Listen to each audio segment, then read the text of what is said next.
Hey guys, welcome back to another video. Today we will be talking about the strategy that the Republicans have going into the November presidential election when it comes to their attacks on the presumptive Democratic nominee, now Vice President Kamala Harris.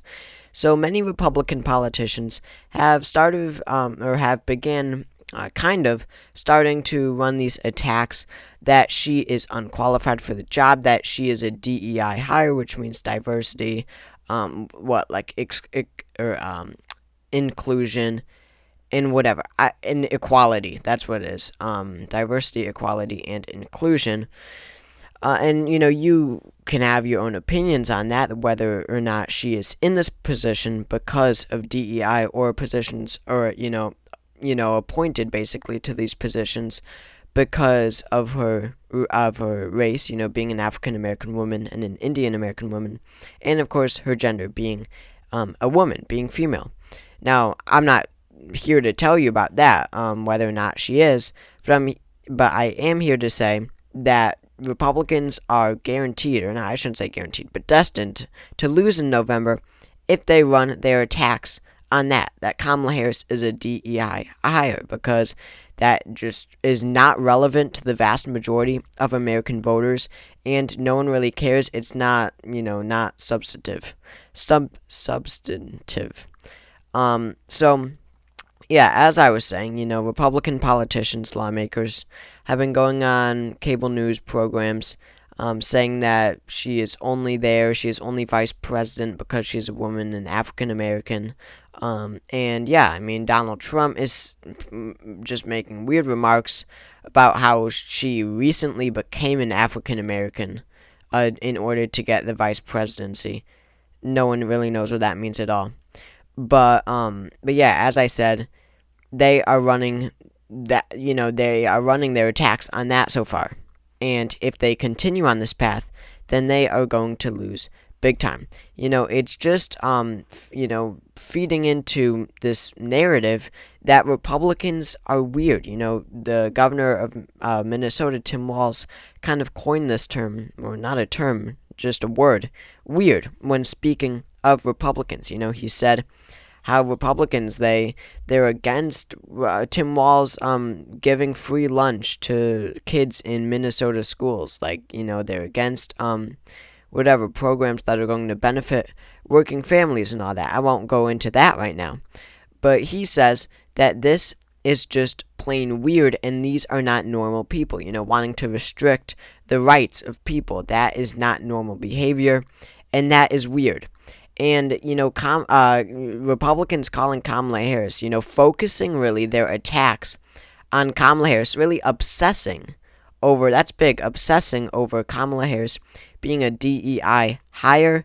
That is just going to further distance, Republicans distance Donald Trump away from the average voter. It would hurt, if they run ads with that she's a DEI hire. That is going to hurt Republicans more than it is going to hurt Kamala Harris, which they're going to spend millions of dollars attacking. Because again, if Democrats continue to make this word relevant to the American people, weird about Republicans, keep that in their head, then they're going to connect that to these Republican ads that are going to show whatever, Kamala Harris, whatever it may be, not being attacked on any real issue that's about policy or has any substance to it, but instead just about something that Americans don't really care about, how she got to the position, being, a choice for vice president because of her race and gender. Now, also, where it hurts is going to be the suburbs. Donald Trump obviously has his base. People said that he would choose J.D. Vance for vice president to capture his base. I don't even understand it at all. It's Donald Trump. Of course he is going to turn out his base. Someone like J.D. Vance won't help with that. But of course the pick of J.D. Vance as VP further confirms that he has locked in his base and that they will turn out. Now his base, whatever, might love what he says about Kamala Harris being a DEI pick. They might agree with that or whatever. But suburban voters who tend to be swingy voters and were kind of undecided when it was Trump and Biden running against each other because, they really hated how old Biden was. And, these are not partisan voters. Suburban voters tend to be a little bit younger, really not as policy-driven as some other voters. This goes for many voters. It's all on vibes, but especially suburban voters because they are very swingy.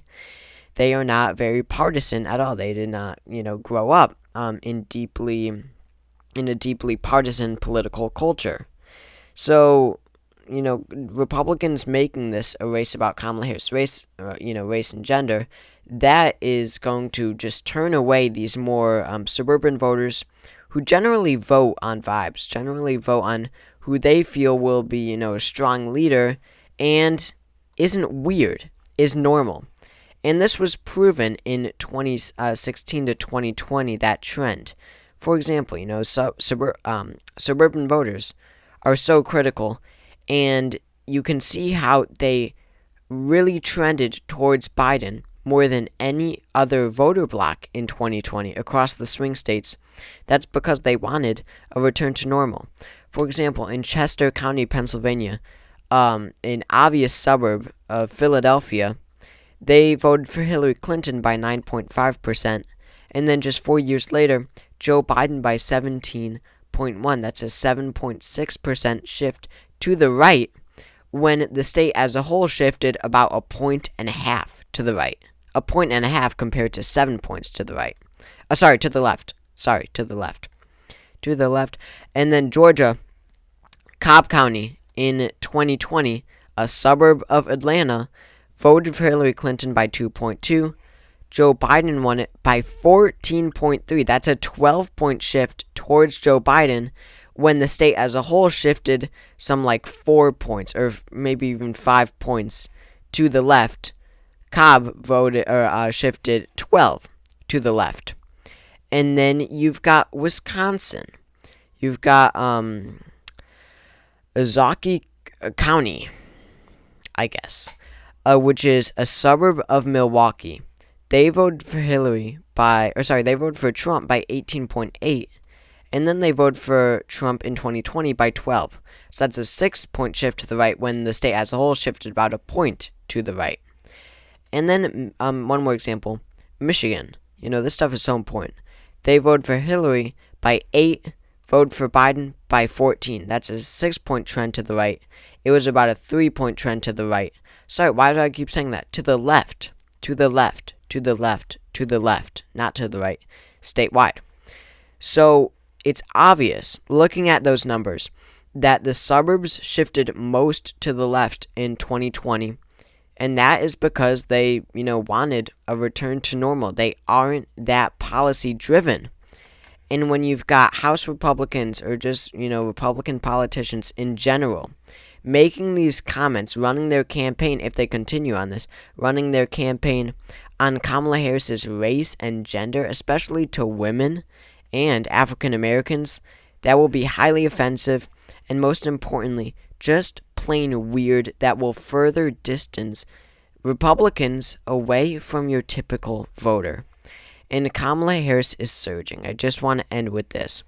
This is an aggregate of polls from a polling aggregator. Okay, I guess. But just on Twitter. And Kamala Harris has taken the lead today. Yesterday, Donald Trump his lead has been shrinking ever since Biden withdrew from the race. You can see it got smaller. Then he was up by 0.1. Now Harris is up by 0.2%. She is ahead in this aggregate. She is surging, and I really believe that Kamala Harris will win the presidency in 2024. So thank you all for watching this video. If you enjoyed, make sure to subscribe down below. That helps me a lot. Drop a like as well, and drop a comment to let me hear your thoughts. Again, thank you all for watching, and I will see you all next time.